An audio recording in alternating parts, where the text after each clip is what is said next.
everybody. Today we are going to learn about different types of epithelial tissues.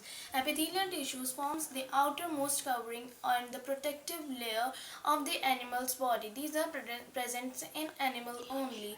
These tissues also works to separate different parts of the body. These are present in almost all the organs and cavities within the body. There are mainly four types of epithelial tissue.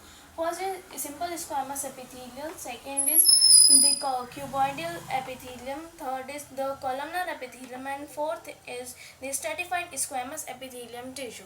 The first one, simple squamous epithelium tissues are made up of these flat and fine delicate cells. These are present in the esophagus, lining of mouth, kidney tubules, lung alveoli, and the blood capillaries. The second one, cuboidal epithelium, are made up of cube-shaped cells. These are present in the kidney tubules and duct of salivary glands. These also present the gives mechanical support.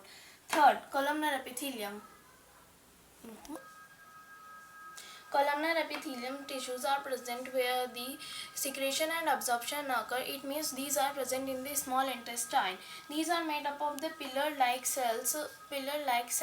These are also helps in the movement across the epithelial barrier. The fourth and last one is stratified squamous epithelium. The simple squamous and stratified squamous is made up of the same type of thin flat cells, but these are arranged in many layers, whereas the first one is arranged in the single layer.